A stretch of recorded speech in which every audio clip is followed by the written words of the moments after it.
Welcome to Food for Thought, the place to explore, celebrate, and manifest a life motivated and defined by unconditional compassion and optimal wellness. My name is Colleen Patrick-Goudreau. I'm your host. You can find me at joyfulvegan.com and on social media. And of course, Food for Thought podcast can be found wherever you listen to podcasts. And thank you for finding it. Thank you for subscribing to it. Thank you for sharing it with others, for leaving ratings and reviews. And thank you for supporting it. Food for Thought is a 100% listener supported podcast. You will hear no ads in this episode. So please become a supporter today. Keep the podcast going, keep it listener supported, keep it ad free. Go to patreon.com/Colleen Patrick-Goudreau. Thank you so much for supporting this work and for listening. Today's episode is how to make the 2020 holidays magical. I wanted to come up with a better title. I considered light in the dark, light in the darkness, hope in the despair. I don't know, but maybe that's what I'll have called it by the time you listen. But the point is, this is about how to end this year with some magic and how to add some light to the darkness, because it is the darkest time of the year.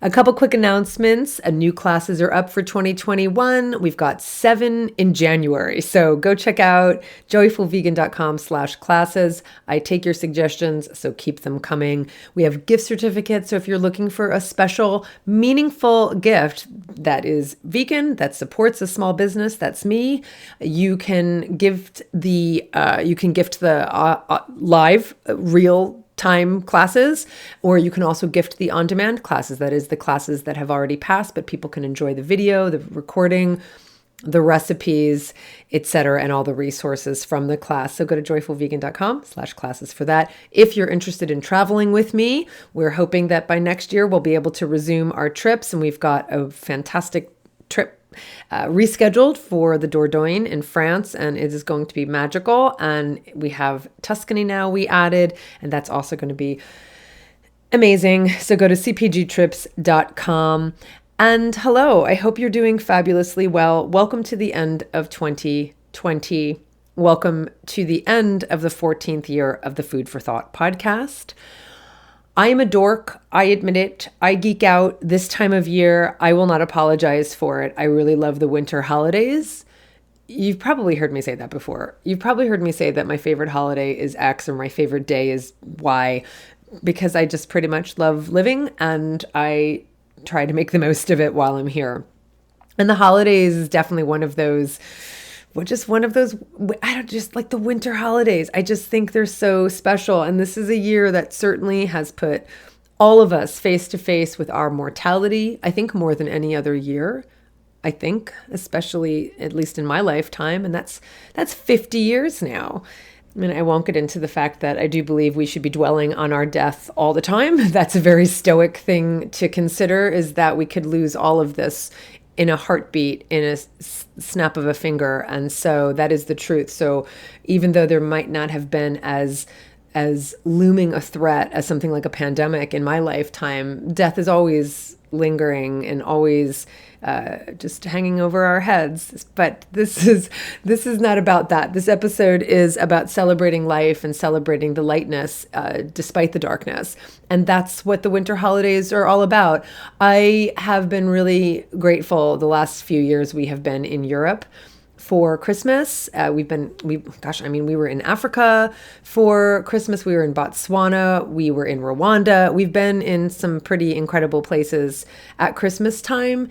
I have to say, though, I think being in Alsace and being in, kind of Germany and France, like European Christmases are kind of special, and it's like all of that Gemütlichkeit, as we talked about in the last episode, definitely is one of the reasons I love it so much, is because it just hits that note for me, and that's what I try to recreate in my own my own life in our own home.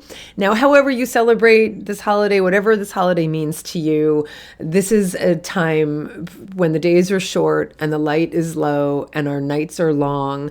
And it's a time when plants are dormant. Many trees have lost their leaves and snow in some places cover the branches. That is why we bring little twinkling lights and greenery inside our homes this time of year, including holly and mistletoe. And that is one of the things I love about the winter holidays. I love soft twinkly lights so much, but I would never leave them out all year round. I think it takes the magic out of it if you leave them out all year. One of our neighbors has Christmas lights on the outside of their house year round. And I just think it loses the magic. But that's just me. If you leave your lights up all year round and it brings you joy, who am I to say otherwise? But this is what the holiday is about. This is what the winter holidays are about. It's what Hanukkah is about. I mean, Hanukkah is called the Jewish festival of lights, quite literally. I mean, that's what the lighting of the menorah is all about. So however you celebrate, and whether it's religious for you, or that it's more about the solstice, or it's more about the winter, or it's more about whatever it is, it's about bringing some light in during the darkness. And so that's what I love to do this time of year. I bring light in and I bring the greenery in. We have greenery in the house all year round in the form of live plants, but there's something magical about bringing in evergreen trees. And that's why we do that this time of year, to make up for the cold winter and the dormant plants outside. Bringing greenery in and light in keeps them alive, keeps the light alive, keeps the greenery alive until the birth of spring. And there is a time for spring, for birth, for renewal. But now is not that time. Now is the time to go into the quiet, into the darkness, into the dormancy, into the depths, to look back, to look down, and to look forward. I mean, that is part of what it is. It's about looking forward is the hope. Looking backward and looking inward is the darkness. It's both, they're both together. They exist together. The light, the greenery, the celebration of birth this time of year, that is the hope. It's all about what has been before and what will come again, and what has been before and what will come again. And that cycle continues again and again and again. And so it's the anticipation of that hope that we celebrate, and it's the darkness that we also acknowledge. So let's celebrate and let's acknowledge. We have so much to be grateful for, and we have much to mourn. We can do both. One doesn't negate the other. There's a wonderful passage in the Tao Te Ching. It's actually chapter 2. It's the second chapter. And it's one that I have memorized. I haven't memorized all 80. Is it 80? 88? I think it's 88 chapters. But it's one that goes, when people see some things as beautiful, other things become ugly. When people see some things as good, other things become bad. Being and non-being create each other. Difficult and easy support each other. Long and short define each other. High and low depend on each other. Before and after follow each other. The idea is you can't have one without the other. You can't have good without bad. You can't have bad without good. You can't have light without darkness. You also can't have darkness without light. You can't have hope without despair, and you can't have despair without hope. They are each two sides of the same coin. And so it's during these winter months that we can go into the darkness, but no, there is also light. And that's the first thing I look forward to, is bringing in the light. Now, I'm a traditionalist. I do not start thinking about Christmas or the winter holidays until Thanksgiving is over. That's a fall holiday. That's an autumn holiday. It's not a winter holiday. So I do not start thinking about Christmas until Thanksgiving is over, period, full stop. But once Thanksgiving is over, I'm all in. At the weekend after Thanksgiving is when I put up our Christmas decorations, and it is the first thing I do, and it's what I look forward to. I'm present when it's time to be present for the autumn holidays, and then I'm all in into the winter holidays. So we have both living and artificial garlands with strings of lights up in the house, inside the house, on the windows, on the fireplace mantle. We have battery operated candles throughout, and now we have candles in the window. I was in the windows in the front of the house. Now I'm going to just remind you, we live 100 feet up from the street. Very few people can actually see our windows, but I can see them when I'm inside, obviously, and you can kind of see the twinkling lights from the street, and I love it. And I love putting candles in the windows. I've been able to do that in other houses, but we have casement windows in all of our rooms, and so that means we don't have a windowsill. You know, if you have a, what do you call it? What do you call the windows that go up and down, like a sash window? We don't have sash windows, and so we don't have a sill, and so that means I can't rest a candle holder on top of anything. There's nowhere for it to go. And so I just recently got some suction cups that hold the candle holders. And so now, I mean, I know it's like brilliant, right? Like it took me 8 years to realize I could do that. And now I have candles in the windows, and it makes me very happy. These are all obviously battery operated because I would forget to blow out the candles, and we don't have candles sitting. We don't have live candles and suction cups on our windows, but we have candles inside. We have lighted reindeer downstairs at street level. We have icicles on the garage, and when I say we just ran strings of lights all the way up from the street to our front door. When I say we, I mean David, on the railings, and I'm adding greenery as well. So just to remind you, we live 100 feet up, and we have switchbacks coming up to our front door. And that means there's like about 100 feet of just railing just for one section. Just to give you an idea, like we would need 100 feet. Yeah. So it's a lot of work figuring out the extension cords and the timers, because of course we don't want them on all the time. So we only have them on for a few hours a day. And so one day after my cooking class last week, David spent, I think, the entire day. I mean, it was hours figuring this out. He's a freaking hero because he knows it makes me happy. And so he did it. So now we're waiting for one more string of lights, and then we'll be able to, because we were waiting for the timer for one of them. We didn't have the timer to put all of the lights on, and we are not going to go down at 10 o'clock at night to unplug the lights and then come back. Yeah, just not going to do it. So as much as we love living on the hillside, we don't necessarily run down unnecessarily. We try to avoid running down like up and down when we don't have to. So here's the thing though, and you probably can relate to this. I am not going to go out every year and buy new lights, but one is tempted to, because when you open up all the boxes that have all your Christmas decorations and your strings of lights, invariably lights have gone out, right? The bulbs have gone out. So because David is also thinking about zero waste these days, because he's in charge of the lights, and because he's a hero, he bought a tool this year that enables you to detect on a string of lights which bulbs are causing the whole string to go out, so that you have to replace only one bulb rather than replace the entire string or sit there and figure out which bulb is causing the problem. So how cool is that? I'm going to put the link to this little tool. It's like $20 up on the page for today's episode. It's called the Light Keeper Pro. And yeah, so now we've got strings of lights that are out, but last year they worked just fine. So we know it's just one little stupid bulb, and David will be able to figure out which bulb it is, and we can just replace that bulb. The other thing I did this year, which I'm pretty excited about, I'm going to do a little video, is I have these tomato cages, right? So some of you have seen my garden in the back. I keep a tomato cage near the fountain, one of the fountains. Actually, a couple of our fountains are moving water fountains in the back, because I almost said the deer. The birds love to perch. The deer don't perch.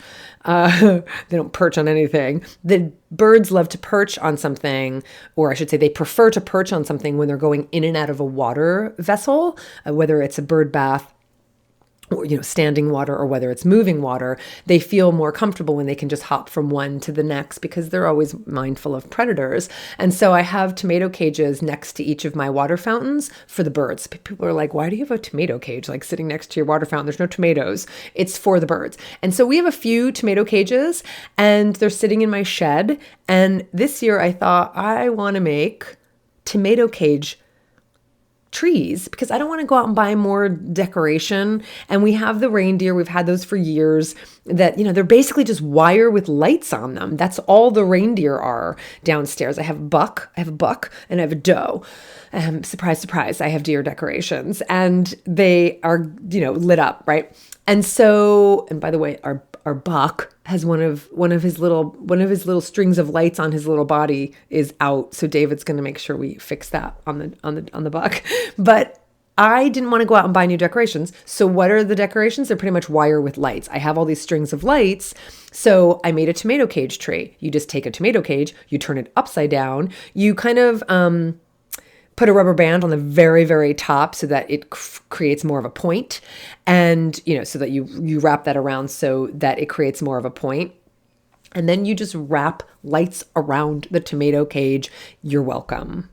You're welcome. So I put one outside. We're waiting for David's extension cord and the timer. So I have one outside and I'm going to do a little, like a little fairy ring of tomato cage trees, or I'm going to put them out. I haven't decided yet, but I have more tomato cages and I have more strings of lights. As soon as David gets that tool, I can make more tomato cage trees. How awesome is that?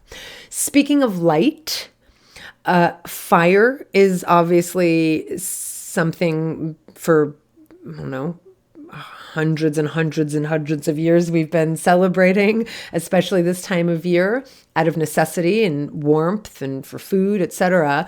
And I do love fire. It's kind of a guilty pleasure of mine. I feel guilty that I like the smell of burning wood. I know I'm not supposed to, but I do. And whenever I'm walking in a neighborhood and you can smell someone, who has a fire lit, I love it. And this year, maybe love it a little less because of all the fires we had and the smoke that we were enduring during the fires that were awful and destructive and, lethal. But I do love the smell of fire. And so we have a working fireplace in our house, the house that we're in now. We have done a lot of renovations in this house, and it might surprise you to know that we have not converted our fireplace to gas, but it was always low priority. So we would burn one of those kind of, eco logs, which I'm going to be honest with you, with this big fireplace opening and this little pathetic log, it was absolutely only for show because it generated no warmth whatsoever. And it was just the best I could do to feel like, okay, I'm not burning wood. Because, it's not bad to burn wood all the time. We have spare the air days here in California when the air quality is poor, and the officials say, please do not burn any wood this time of year. Now, obviously the eco logs aren't, it's not wood, but still we wouldn't burn anything. Now the spare the air days tend to be in the summer, and I don't light fires in any time of the year other than the cold winter time. And it does get cold here. We have very chilly nights and we have rain and it's lovely. So I'm not, I'm mindful of that, but the Duraflame, there were a couple different kinds of eco logs, just didn't cut it. So recently, and this was just, very sad, but a large oak tree fell on our hillside, probably a year ago, a little bit more than a year ago. And maybe it was more than a year ago, and it took a while to finally get an arborist out here because it was technically on our neighbor's hillside, but we kind of share that hillside. And she and I split, even though it's her hillside, but we split getting the wood, the tree removed. And when the guys came, they were like, it's a lot to bring, it's going to cost a lot more to bring all of this wood down, all of this dead wood, because the tree was dead. Obviously it fell. And so they were, cutting up the core of it. They were cutting up the main trunk, but there were all these limbs, and it was gorgeous wood to obviously be able to reuse. So we had all of it cut and kept it up here on the hillside. So we have stacks and stacks of firewood now, which I've never had. I mean, we live in the city. We don't, it's not like we live in the countryside and we don't have to like chop wood to get a fire to get warmth. But I have to tell you, there's something very romantic about going outside to our wood stack and bringing it in and lighting that fire. And I will tell you, man, it generates warmth and it's so beautiful. And we've got, all the kindling and we've got the actual, larger split wood, and it's wonderful. So I have to tell you that I've been making a lot of fires, and they're so easy to make because the oak burns so quickly and so beautifully, and it's just amazing. So guilty pleasure, but we are burning some wood and bringing light in. So it's been lovely. We have, in addition to the greenery, we have some artificial greenery and we have some live greenery, which of course smells so amazing. The question I get a lot around this time of year is, what do we do about a Christmas tree? What do we do about a tree? Age-old dilemma, big question, real tree or fake trees?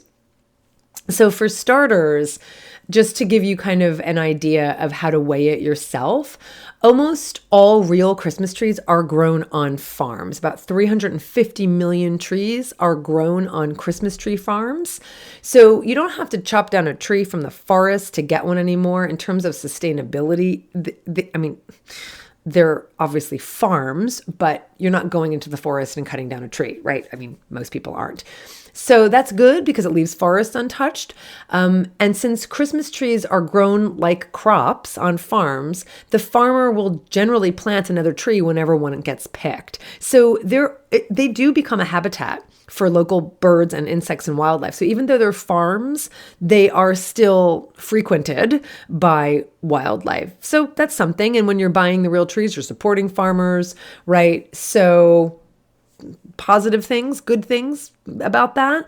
Now there's also some, farms that let you cut down your own tree. You just want to make sure you check that, because if it's, there could be birds in there. There could be birds' nests. So the other thing about it, kind of on the pro side, is that most cities these days have curbside pickup after Christmas. And so the tree can be mulched and used to feed plants. If you have the ability, you can also just chop it up yourself, leave it on the, if you have a yard or a back of your yard or a hillside or whatever, the critters will continue to make use of that. Or you can mulch it, or you can chop it down or chop it up, I should say, and use that for firewood. So, so there's some pros, etc. There are cons as well. Having a real tree. First of all, Christmas trees do have pest problems. So that means they're typically grown with pesticides that are obviously toxic to wildlife. So that's a problem.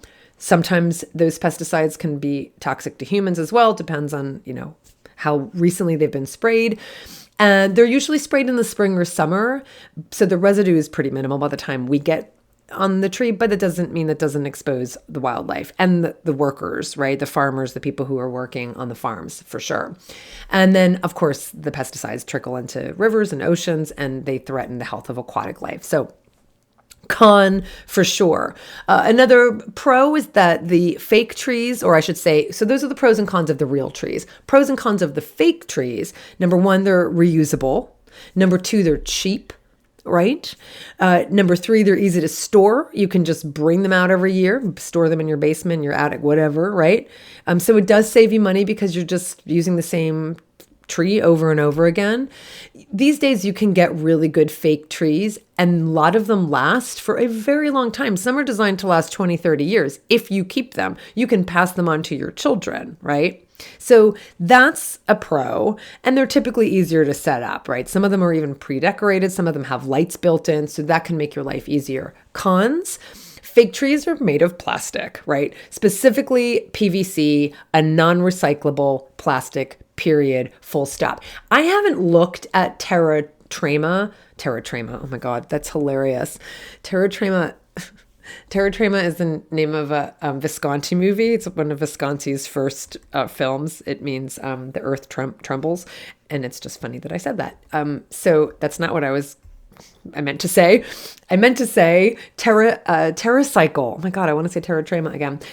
Terracycle, I've talked about before. They are a wonderful company that take a lot of things that you typically wouldn't be able to recycle with your municipal recycling company, and they recycle it properly, and they make products out of what they recycle. So Terracycle might do some recycling of Christmas trees, but check with them. I'd be very interested to know that. But typically it's a PVC, it's a non-recyclable plastic. More than that, the PVC obviously is linked to health and environmental problems. There's chlorine, there's dioxins in the manufacturing and the burning and the landfilling of PVC. And they could also be manufactured with lead and other toxins. So not great. And then, 85% of artificial Christmas trees in the US are imported from China. And so if you just imagine the fossil fuels that it takes to import that many trees from overseas. So those are cons. So you have options. When it comes to buying a live tree, or, not a living tree, but actually a cut down tree, get a locally grown one that's sprayed with little or no pesticides, and make sure to compost or recycle it at the end of its life so that there's a full life cycle of this thing and that you're not getting something that's sprayed with pesticides. If you get an artificial tree, plan on using it for a while. Maybe go get one that's already secondhand or third hand. Use it for at least, the studies show that an artificial Christmas tree has to be used at least 9 years. Some studies say 20 years for it to come close to being as eco-friendly as a real tree in terms of when you consider everything that goes into producing that tree. So if you're going to be committed to using this artificial tree for 9 to 20 years and maybe pass it down, okay. But if you can't commit to that, and if you think you're just going to throw it out every few years, then not eco-friendly at all. Get a real tree. The best option, I'm going to be really honest, is, and I have a small artificial tree we've had for years, and I will continue to use the same tree. It had lights on it, and it's a tabletop tree. It's small. And some years I get real trees as well. But the tree lights went out, of course. So David's going to, we actually wrapped a new string of lights on, but we're going to see if we can fix the lights. But the best thing you could do, honestly, if you want to bring some living greenery into your house, is get a real living tree with the roots intact that you can then either keep as a tree inside, or maybe buy a plant that you wrap lights on, or replant it in your backyard if you can, or donate it to a tree planting organization. Whether you live in an urban area or a rural area, there are many organizations that plant trees. So you can also do that and you can donate it. I remember a couple years ago seeing something specifically about that. So do a little search and see if you can get a tree from an organization that you can then give it back to and they plant it. I think that's absolutely brilliant. So regarding the tree ornaments, I am someone who for years I would get a new ornament every year. I haven't done it in the last couple years. We have small trees. Even when we get a living tree, we get small ones because I don't want to move everything around in our living room, and we'd have to fit a large tree. So I usually just get tabletops, and I have small little tabletop trees kind of like all around the house, and they have different themes. I have an animal tree, I have a literary tree, and I have a musical tree. So, I love ornaments, but I do think there's something really special about getting new ornaments each year and remembering where they came from and why they're special. I did just get an ornament that will commemorate COVID 2020. Not that we need help remembering this year, but I thought it would be interesting. So I just got one as a little stocking stuffer for David. And I'm going to make sure David doesn't listen to this episode because I'm going to be talking about some things that I got for him. So holiday cards, Christmas cards. One thing that I know has become very trendy is sending photo cards where you just basically order you have your family Christmas photo or a photo from the year, and that becomes your card that you send to friends and family. And I'll just be really frank. I've done that a couple years. I've done it, and I find it lazy for me. I feel guilty not sitting down and writing out cards. Like there's no other time of year we sit down and write a card out or write a letter out. And I find that really beautiful. And I rarely do it, but I just really aspire to it. And I've been doing it more, especially since COVID. That's kind of one of the things I started doing since COVID, is writing more handwritten cards to friends just for the heck of it. So, and I find handwriting cards very frustrating because I type oodles faster than I can handwrite, and my brain just goes too fast, and then I mess up what I'm writing, and then I feel really bad scribbling out my mistake. So yeah, I overthink this stuff. But back to cards. I totally get why everyone does the photo card. Like, I get it. I've done it. We've done, like a photo for each. When I say we've done, I do the cards, and I, pick a photo for each month. I don't know. I just find it self-indulgent. I don't know. Like, I'm someone who receives those cards from friends, and I always like seeing their pictures. So maybe I'm just being silly about it. But I will give you a hint, by the way, and please take this to heart. If you are someone who sends out those Christmas card photo Christmas cards, if you are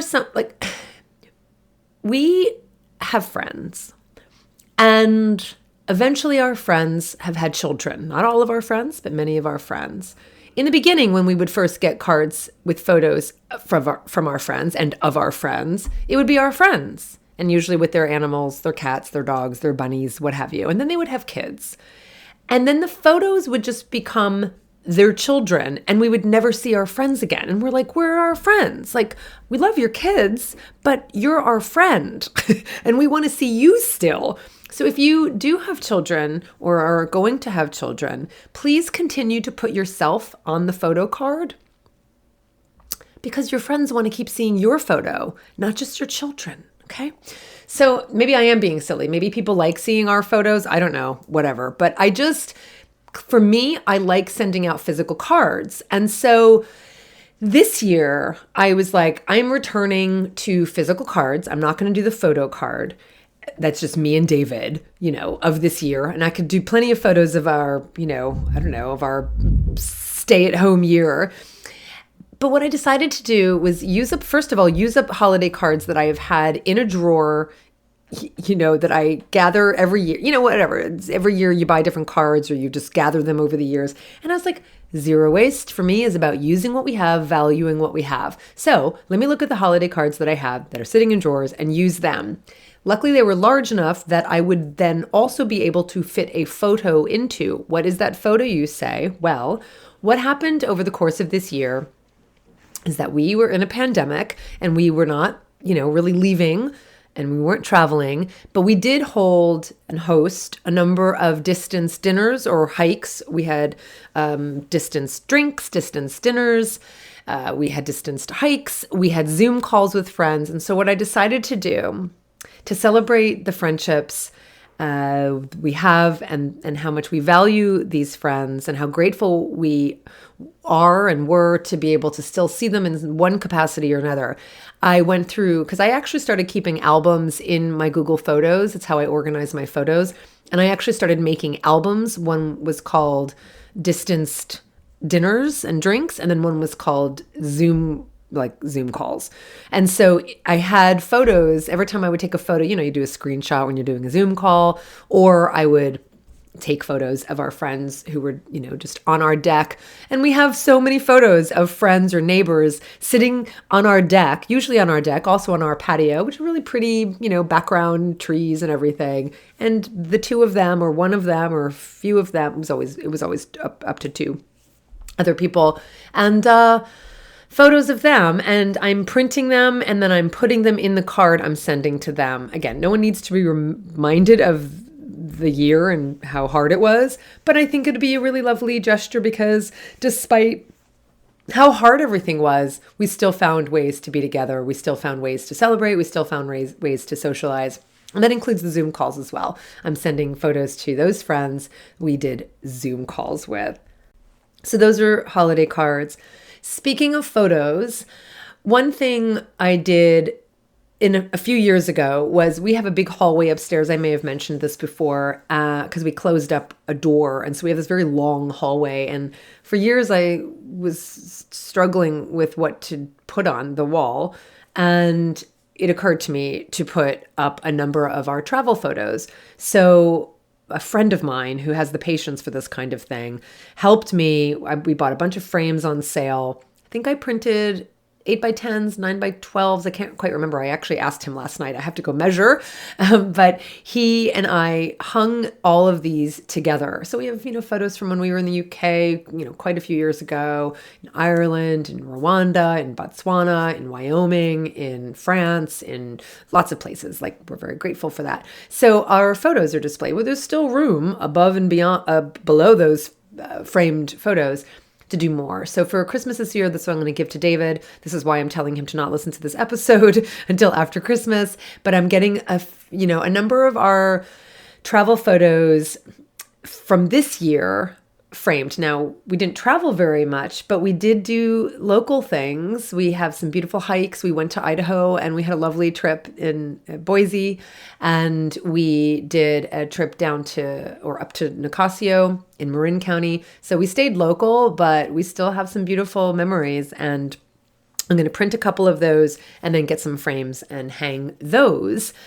And then the other thing I've decided to do is for the first 15 years we were together, a long time, I every year for Christmas gave David a scrapbook from memories from our previous year. And I used to spend so much time making this scrapbook because they were basically in a photo album. Like, there were these albums I used to get from photo stores, from these like stationery stores, and you would get kind of you would get a package of the photo pages, right? And then you pick the cover and the back cover, and then you can keep getting refills. And mine were so thick. And then you have screws that actually affix them and kind of hold it all together as a book. And I have some that are so thick. 6 inches thick. Some that are 6 inches thick. 6 inches sounds high. Maybe 4 inches, but still, that's pretty thick for a photo album, because I would keep building on them. And so these were scrapbooks that were filled with, photos, but also ticket stubs and theater programs and, train passes and, poems and songs or photos of movies we saw that year, or like all that kind of thing. And it was very thoughtful. It took a very long time. And I did that I probably have at least 10 of maybe 12 of those. And then I started just doing the photo because you just get busy and you're getting older and you don't have as much time. But I still would always want to have some kind of album for that year. And so I started doing kind of like the Shutterfly photo albums, and I would go back to the photos from the previous year and just have them create a photo album. I haven't done it the last few years, but this year I'm doing it. We are very lucky to be here and to be alive, and I celebrate him and I celebrate our relationship, and I'm very, very grateful that we were able to go through this pandemic together. And I know many people have, been alone during this time. And so, yeah, I just want him to know how much I appreciate that. And so I'm going to spend the time going through photos. I might do a scrapbook. I might do a photo book. I'm not sure. But either way, it's going to take time and it's going to be thoughtful. And I'm looking forward to that. Because these days, even if we do a photo book, I could still take a photo, for instance, of a stub of something, right? Or, like I take a picture and then that could be the photo that also goes into that page. So instead of me building it from scratch the way I used to, at least I could still put things other than photos of us or photos of places we've been. I could put photos of other things, like the cats we fostered this year. That's a photo. Okay, but you get the point. Like, I don't know, what's an example of, we didn't go to the movies this year. We didn't go to the theater this year. We may have done some of that, but stubs of photos of stubs of theater or movies or something. We must have done that before March. I'm sure we did. And so that's what I'm thinking of doing. And that's what I plan on giving David for Christmas. You may take any of these ideas. None of them are original. And they're meaningful. And I really enjoy doing them. And I certainly enjoy giving them to David. And I love giving gifts. I love giving gifts. So that is what I'm thinking of doing. And one of the things with David and I also used to do were, well, I shouldn't say used to do, we still do it, but we do a lot of sweet things for each other. I'm just going to say it. We do. We really love being with each other. We like making each other happy. And I feel like that's deepening over the years. And so we do planned surprises. I've talked about this before. We basically say to each other, okay, I've got a surprise for you on X date. Is that date available for you? Yes, it is. Okay, great. Then one of us puts it in the calendar. The challenge with doing it that way is we forget to transfer that surprise entry in the calendar with what it was. And so when people ask me, well, what are some surprises you did recently? I'm like, oh God, I can't even remember. and if I look back at the date, I'm like, oh, it just says surprise, because we share the calendar invite and we don't want each other to know what it is. So anyway, the point is we do surprises for each other. And so that's another gift you can give to each other. That's something we do throughout the year. One thing we're doing that's kind of on that note, and again, when I say we are doing, David is going along with me and doing it very happily, because I'm the one who's just a geek and I'm the one who organizes all this stuff. So I grew up with advent calendars. I don't know about you. It's a Christian thing. I mean, I grew up Catholic, and so it's it's in the kind of the Christmassy Christian thing. And it's, I'm not religious now. I mean, I grew up Catholic, but that was part of our tradition, was to have an advent calendar. And advent calendars basically count down the days of Advent in anticipation of Christmas. And so the first day of Advent varies. Sometimes it's the end of November 27th. Sometimes it starts on December 3rd. But usually most Advent calendars kind of start on December 1st and go through to December 25th because it's different every year. So they have many different forms. Sometimes they're just simple paper with flaps covering each of the days. Sometimes it's fabric pockets. Sometimes it's a painted wooden box with cubby holes for little items.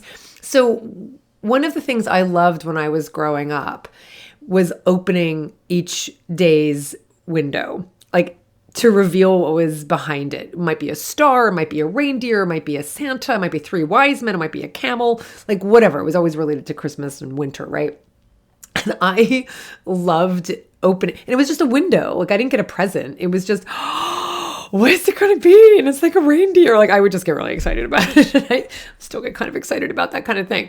So I loved advent calendars. Now, that was a tradition in my home growing up. They haven't been a tradition in my home with David all these years, but I decided to kind of bring that back because I really love it and it just makes me happy. And I love kind of the anticipation of something. I love the counting down of something or the counting up to something.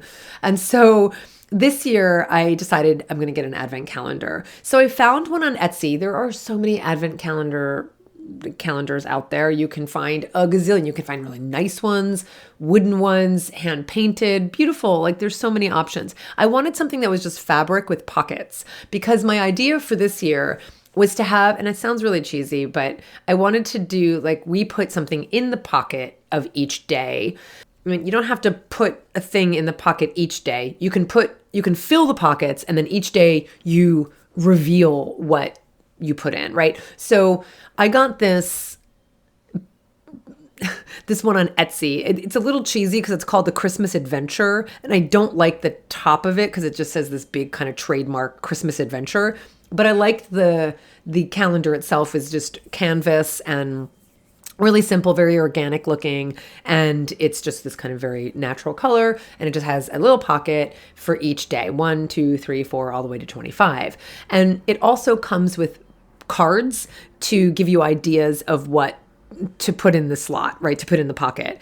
And so I decided to get the cards and just kind of use them as a little inspiration. But you can also write your own cards. You can do whatever you want. You can put a piece of candy in there. You can do whatever you want. But I decided to get these cards and kind of have the cards that are pre-written as well as write our own ideas. And the idea, like there's different ones on each card. Like one is go outside and look at Christmas lights in the neighborhood. One is make hot cocoa and sit by the fire. One is tell stories of Christmas memories, right? Just different ideas, then there's some that are like really stupid.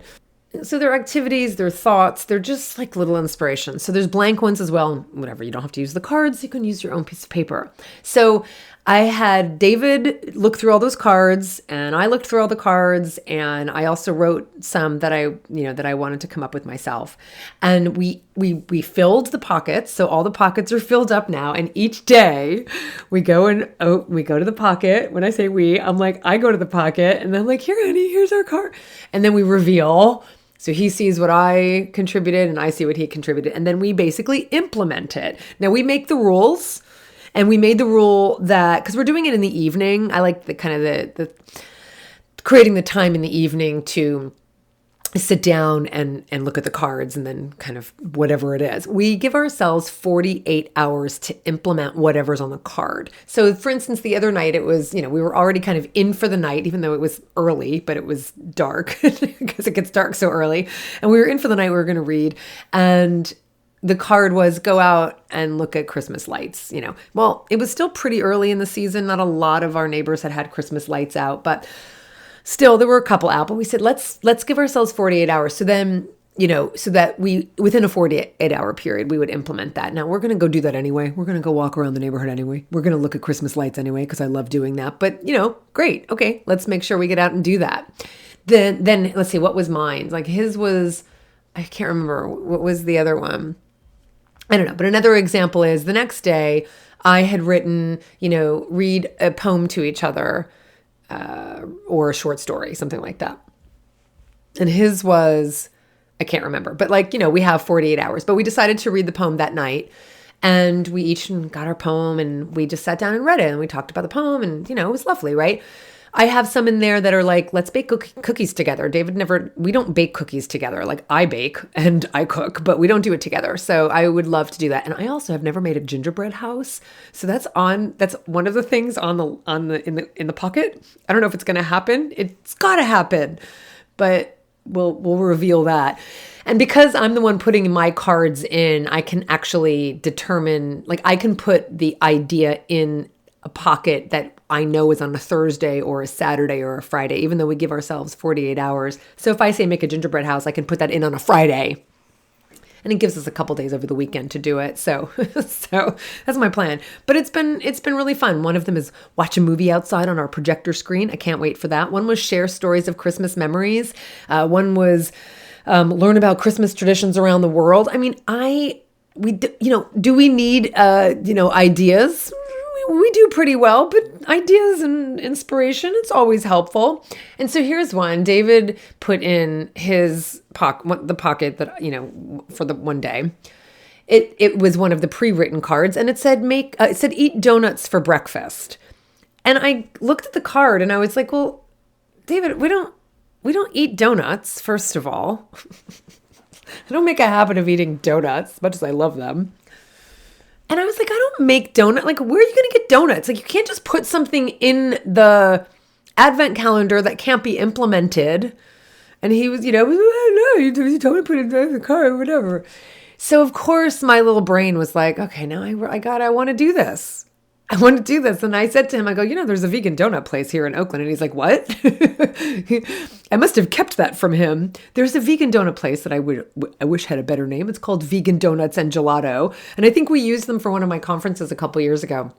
Their donuts are phenomenal. We have another donut place in Oakland. I'm not a fan. This one, I'm a fan. It's like yeasted, the proper, really good donuts, right? Bavarian cream with chocolate icing, jelly donuts, glazed jelly, powdered sugar jelly, all just amazing donuts. And they're so good. And the people who own the place, they're so sweet. So he's like, no, I didn't know there was so yeah.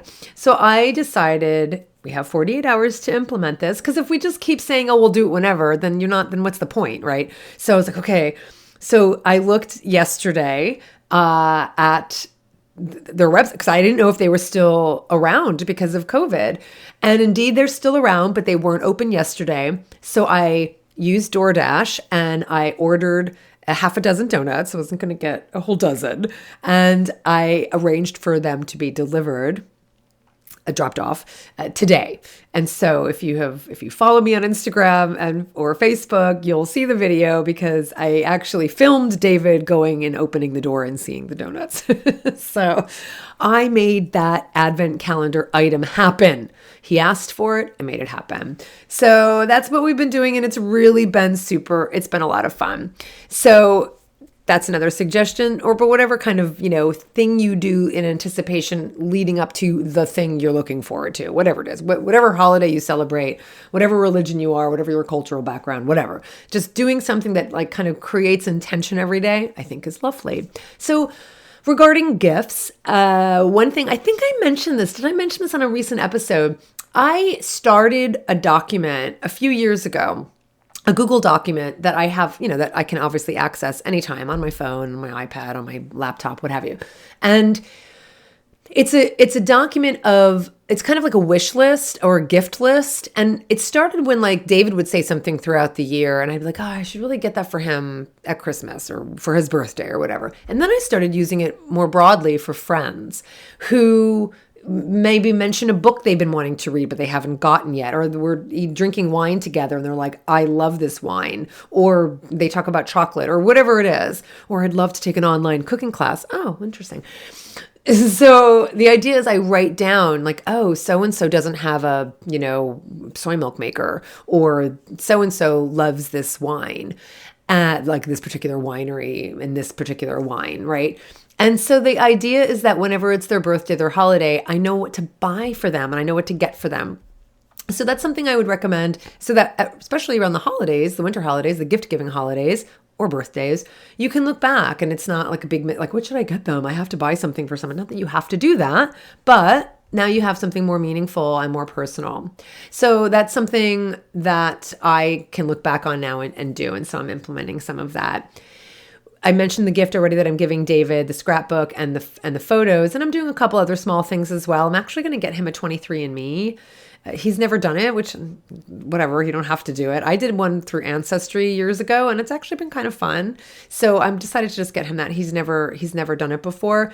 Of course, when it comes to wrapping, and I do love wrapped presents, even if it's this gift certificate, I love wrapping presents. And I do have lots of craft paper. I have Who Gives a Crap toilet paper wrapping, and that I do use for my Christmas gifts. So Who Gives a Crap is a zero waste toilet paper company, and they're really lovely. They also give a huge amount of profits to organizations that work to build latrines and toilets in areas that are, in developing countries that don't have access to proper running water and clean toilets, etc. So that's one of the things they contribute to.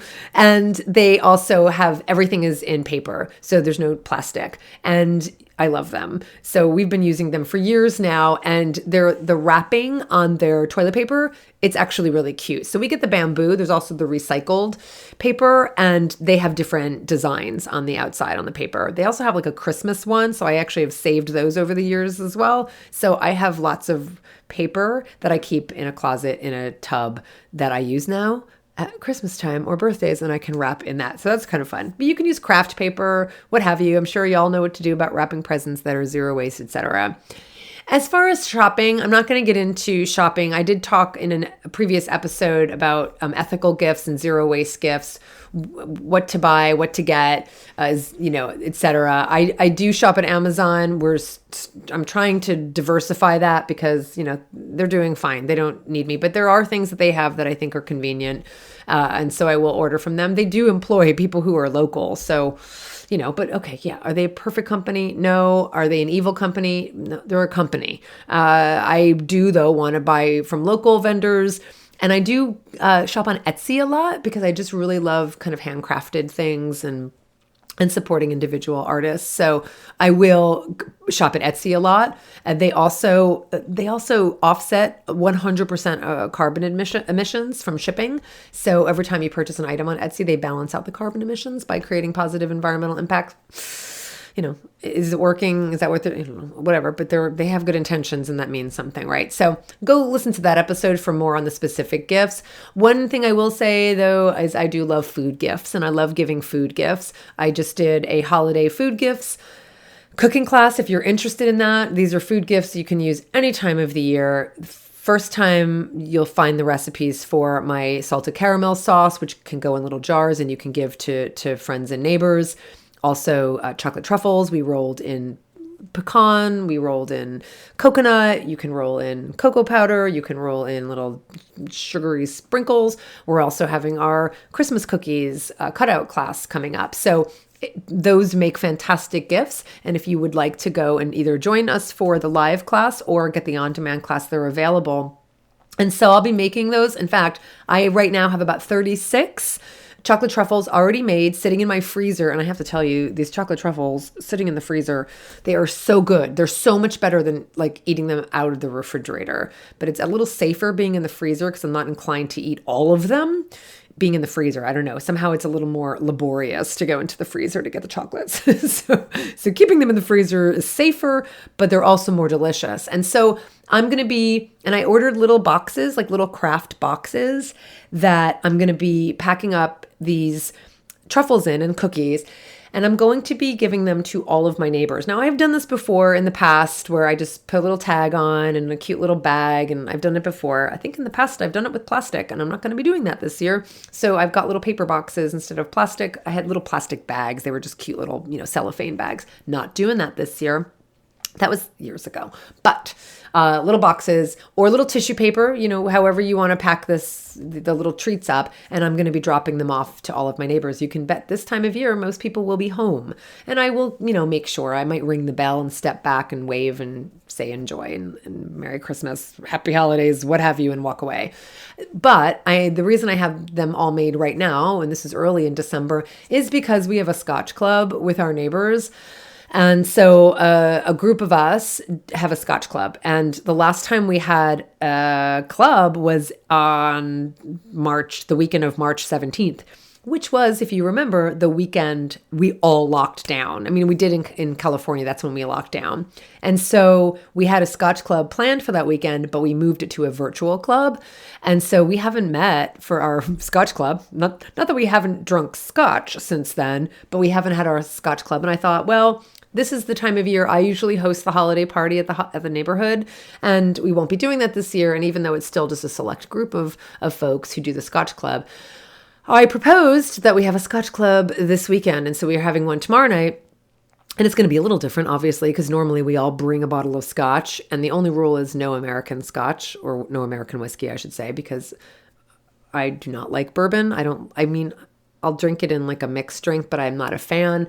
And so this was all about, like Scotch. So Irish whiskey, Scottish whiskey, Japanese whiskey, kind of all fall in that category, but not American whiskey. Sorry for bourbon lovers. Anyway, the point is we normally bring a bottle, talk about it, why we like it, why we brought it, that we've never tried it. We want to try it here. That's what we do. We tell the story and we all just try a little bit.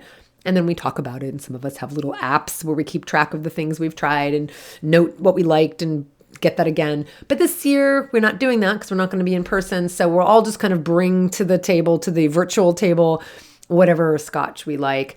But I want everyone to enjoy some chocolate with their Scotch. And these truffles are perfect for something like this. So I have everybody RSVP'd who's coming to the Scotch Club.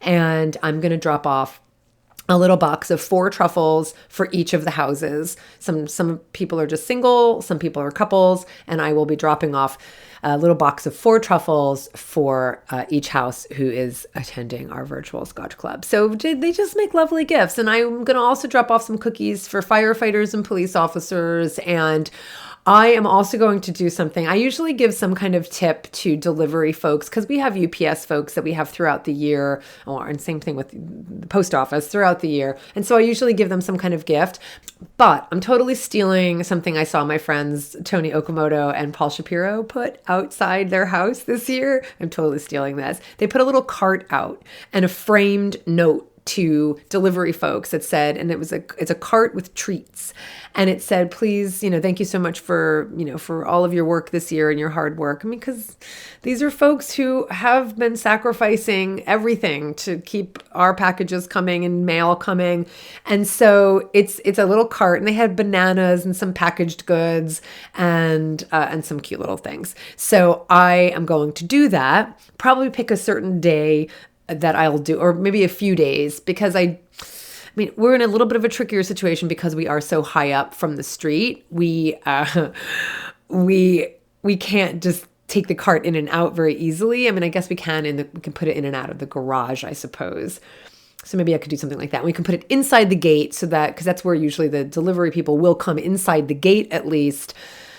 We have a little metal gate downstairs, and at least they'll see it, as opposed to it just sitting on the street and anybody taking it. But I don't think people would do that. Anyway, even if they did, so what? So I'm going to make some more treats and do that kind of thing as well. So I have a lot of baking to do. I've already stocked up on sugar and Miyoko's butter, and I'll be baking a lot, and flour, obviously. So that's another idea. You can thank Tony Okamoto and Paul Shapiro for that. As I mentioned, once Thanksgiving is over, I'm all about Christmas, and that means music.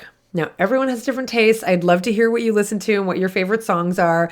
Definitely add comments to the post at joyfulvegan.com, because I really want to hear what you do and what your ideas are. We can also generate the same enthusiasm over on social media. But I am all about traditional Christmas carols this time of year. Like, I love Nat King Cole and Dean Martin and Frank Sinatra, singing the classics. I do. I love it, not going to lie. But I also really love instrumental. And so I will just kind of keep on a lot of instrumental music while I'm working and while I'm writing. If you're interested, one of my favorite, and I am someone who will listen to the same thing over and over. Some of it is just because it doesn't distract me while I'm writing. And so it evokes a particular feeling without distracting me. So I have been listening to Kitka. So Kitka is a group of, it's an all women music ensemble. They actually are Oakland based, and they focus on their whole but their whole focus is traditional songs from the Balkans, from Slavic countries. So from Armenia, Bulgaria, Ukraine, Georgia, Serbia, Turkey. And they've gathered songs from just traditional songs from elders over the years. And it's just this 9-woman ensemble. And the music is absolutely beautiful. I have all of their albums, and every Christmas, David and I go to their concert. They have a series of live concerts here in the Bay Area. And we go every year when they're in Oakland.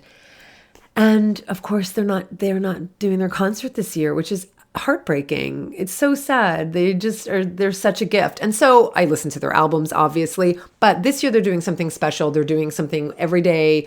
Every day in December, they're releasing a new song or something special every day. So I donated to them because they're a nonprofit, and I donated to them. And even if they're not a nonprofit, I donated to them because we would normally pay to go to their concert.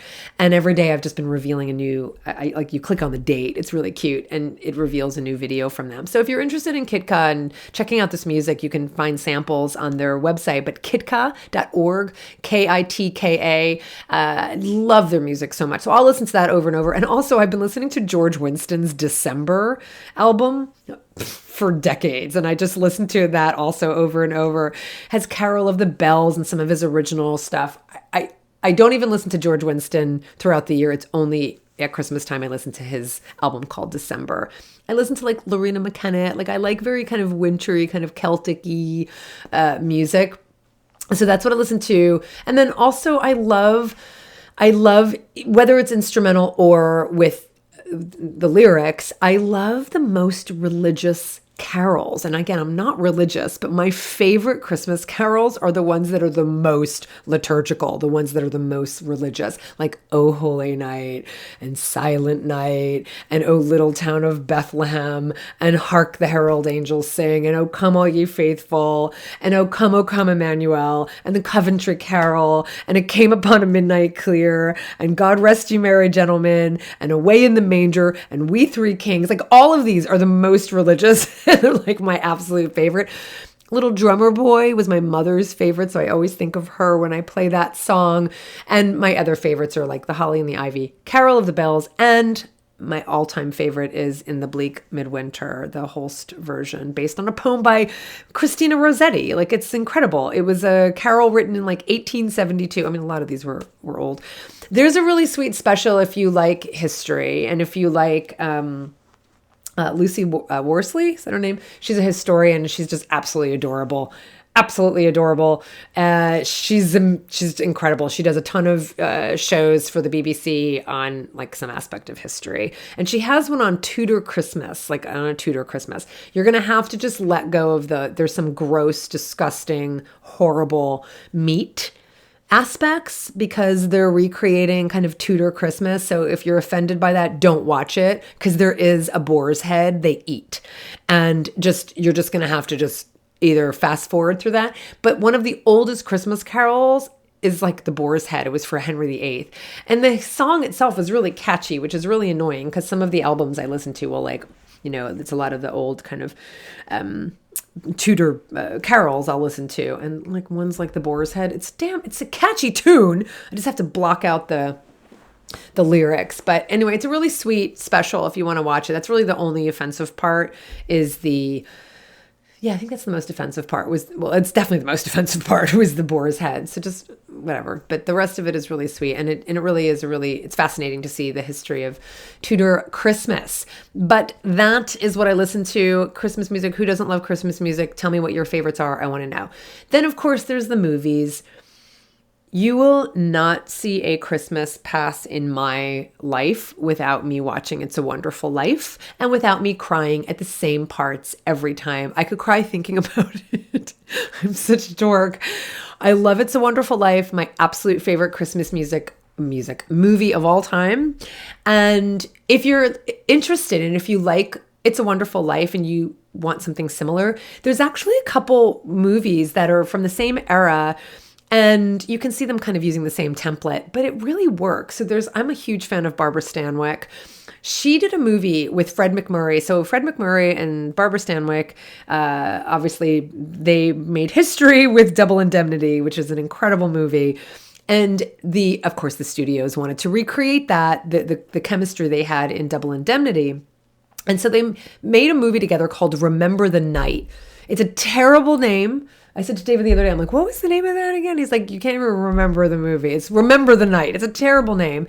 And it's very similar. It's, whatever. If you don't like 50s movies and you can't get past, the fact that she's, gone to jail for stealing a bracelet or something and he's the DA who's prosecuting her, then just don't watch it. But it's very romantic and it's really lovely and I really liked it. And then there's another one with Barbara Stanwyck called Christmas in Connecticut. Also, if you can't get past some of the traditional stuff. But like Barbara Stanwyck was anything but traditional. She was incredible. She was a firebrand and she pushed the limits, especially during all of the censorships during the 50s. Oh man, she was a hot lady and I love watching Barbara Stanwyck. She was just fantastic. And so if you like those movies, and then there's one called The Bishop's Wife. It's with Cary Grant and it's also really sweet. So if you like It's a Wonderful Life, I think you might want to try Remember the Night, Christmas in Connecticut, and The Bishop's Wife. Love those. And then, of course, huge fan of Rudolph the Red-Nosed Reindeer. I'm always watching my claymation,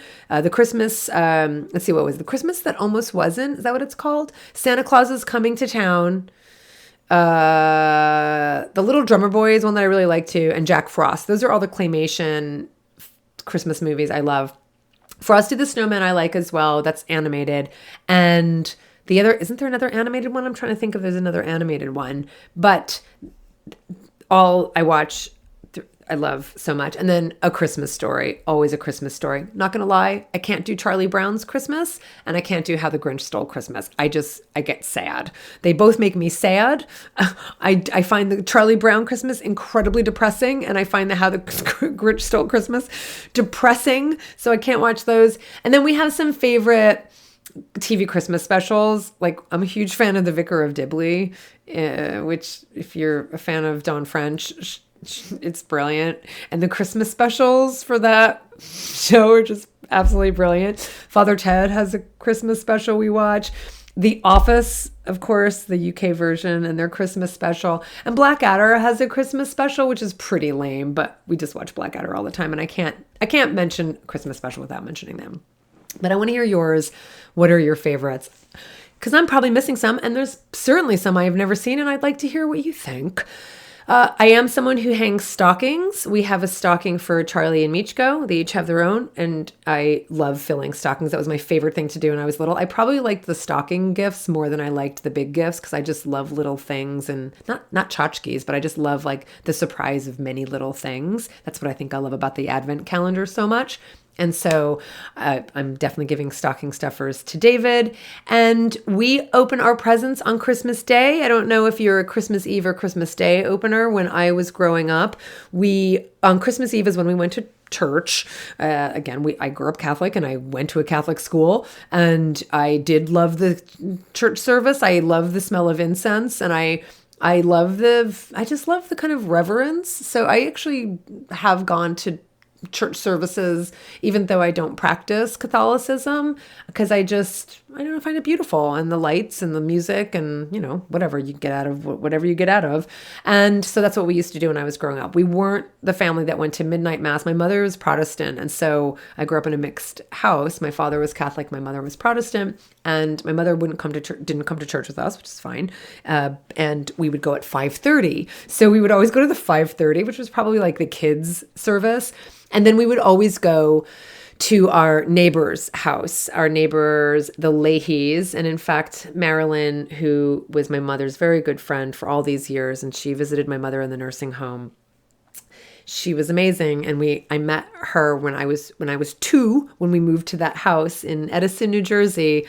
And she's still in the same house. And that's what we did every Christmas Eve. We would go to the Leahys, and then we would come home, go to sleep, put out cookies and milk, of course, for Santa and the reindeer. And I have to say, like, for all of the tumultuousness we had in our family, and I've never told you about it, and you don't need to know all the details, but my mother really made sure that we had like this kind of magical Christmas. So like there were years that we had like neighbors dress up as Santa, and they would come to the house, and like we had Christmas parties, and we always had our grandparents over, and we would go visit the cousins the next day. So we had a very vibrant, I have very fond memories of Christmas in our house before the divorce. Let's just leave it at that. So that's what our Christmases were like. But Christmas morning is when we opened our gifts. And it's something we do in our home. I don't like opening the gifts on Christmas Eve. Maybe we'll do one or something like that. Or I think at home, maybe when I was little, we used to do the stockings maybe on Christmas Eve. And then the next day was the presents. And one thing I will tell you that I loved when I was growing up is I loved the creche. So the creche in the Catholic or Christian homes is the manger. And we had a manger because it was, little baby Jesus. And I think I may have talked about this in another episode, probably another Christmas episode. But we had, baby Jesus, and there was Mary and Joseph. And then there were the 3 wise men. And then there were all the animals because, he was born in a barn. And oh my God, my favorite thing when I was little was arranging all of the little figurines, especially the animals, because we had like this set that had like 12 sheep. Like it was a lot of sheep. And there was a donkey, and there was a cow, and there was a mule. Right? Like, and I loved just like sitting and making a little story and making these little animals. And then my mother, who also took ceramics, my mother used to take ceramics. And so she used to bring home different things that she made. And she made this beautiful manger. It was ceramic. It was white with gold trim. And it was just the manger, and then like a ceramic baby Jesus, a ceramic Mary, and a ceramic Joseph. And it's all white with gold trim, and it was absolutely beautiful. And when I was packing up my mother's condo before we moved her into the nursing home, or when I was moving her into the nursing home, I packed everything up and I gave most everything away and donated it, but I kept some things that were sentimental. And one of those things was that manger, and I didn't have anywhere to bring it. So I brought it to my in-laws' house. And so it's been sitting in the basement of my in-laws' house in New Jersey. And recently, my mother died in April. And so I don't have a lot of things, and I don't have a lot of things of hers, and I'm not someone who's like super, super attached to things. But I recently thought, I really want that manger. And she also had, some nice china, like just that she had bought when, I don't know, maybe when she was married. And it's just wedge, I don't even know what it is, but it's, white with gold trim, interestingly. And that would really go very beautifully with, kind of our simple decor. And so I recently asked David, and we reached out to one of his brothers and asked if they wouldn't mind going down and bringing it to a place to just pack all that stuff up and send it to me. So I don't know if I'm going to get it before the end of this Christmas season, but it is something I loved when I was little. And so that'll be something that'll be nice to have. As far as food, I have to say our meals are very similar to what they would be at Thanksgiving. So very wintry meals. I really love, I probably wouldn't do, like stuffing, and I, would probably have mashed potatoes, because I think I'm thinking more of like a lentil loaf and stuffing. I'm sorry, and mashed potatoes, because a lot of the Christmases the last several years we've been away, and we do have very Christmassy meals wherever we go, because we're in, like I said, in France and Alsace and in Germany. And so they've been very Christmassy, kind of lentil loaves and very, very, very heavy winter food. But I love that. And so I would tend to do more of like a lentil loaf rather than stuffing and rather than a squash. But I also really love soups and stews this time of year, so I often make that. I also do, some food traditions from other cultures. I'm not Jewish, obviously, but I love making latkes every year. And so there is a latkes recipe in the vegan table. I actually have a whole Hanukkah menu in the vegan table. And I also put the latkes recipe up at joyfulvegan.com. So if you are interested and you want to make some potato pancakes, which are just lovely, and of course, the whole reason that you cook them in oil is to celebrate the oil that kept the flame alive, to celebrate Hanukkah. So go check that out if you like. But, lighting advent calendars or lighting menorahs or making latkes, one thing that I love the tradition of leaving a plate out with food for someone who's died that year who can't be with you, or someone who just can't be with you, because this year we're not with our families the way we have been in the past, or with friends the way we have been in the past. So having some way to celebrate that and honor that, having an empty seat at the table, with a plate there for them, I think is very meaningful. So I was trying to think if I have other kind of, I grew up Irish American, right? And so like a lot of the things I just named are really more about kind of the kind of Christian religious, aspect of Christmas, but also Santa. I mean, that's cultural, not religious. But, it wasn't necessarily Irish for us. I mean, we certainly did some things like putting the candles in the window, and certainly drinking Irish whiskey. It's definitely something my family did growing up. But other than that, like I didn't really have, I didn't grow up in a rich cultural house. So there's not a lot more than what I've already named that we did. But I'd love to hear what you do and what your traditions are. And that's the thing, we can incorporate other traditions and make them part of our own. That's what traditions are. We let some go and we add some and we modify them, and that's what we do. The thing I also love about this year is looking toward the next year. And I really do use this opportunity to kind of like shed some of the old stuff of the past and start looking toward the new year. I have a whole episode on what I call goals and intentions, and I sit down and do my goals and intentions every year, and David and I do it together. We have goals and intentions for us together as a couple. We each write our own goals and intentions for us as individuals, and I do think there's something really special about crossing the threshold to the new year. I call them resolutions, call them what you will, but I'm someone who does that every day. I really love thresholds. I love crossing from one thing to the next, from one experience to another, from the past to the present, from the winter to the spring, from the old year to the new year. And that's something I do every year. So that is something that will be part of this season for sure. That is a tradition that I have done for the last several decades. I also downsize. I don't do a lot of spring cleaning, but I do winter cleaning. It's actually a very Japanese tradition. That's just coincidental. I didn't do it because it was Japanese, even though I love so many aspects of Japanese culture. But I've been getting rid of a lot of things and giving a lot to people on Freecycle. If you haven't used Freecycle, it's a wonderful website. You can find, just people are willing, I'm always looking for, stuff that I don't have to buy, that is free, that is secondhand. And I've been putting things out. I'm going to tell you what I've been putting out, but it's actually been really fun because people who are very interested in the things I've been putting out. And a couple people are like, oh, hey, I'm vegan too. I recognize your name. Because, we have some email exchanges. One woman saw my website. I don't even know. I guess it was in the bottom of my email. And she said, I'm vegetarian. I've been meaning to go vegan. And I'm so excited about what you do. I'm going to be following you on social media. And I'll be taking your classes in, next year. And so that's been kind of fun. That's been really lovely. But it's been a lovely way to just downsize, get some things out. I was bringing carloads of things to Goodwill, but now I've just been putting things out. I kind of like Freecycle better. It takes more time. And I've also been putting things out on the curb at garbage day. And then if they don't get taken, I bring them back in before the garbage comes. So books, I've been putting out a box of books and saying free. And every week people take books.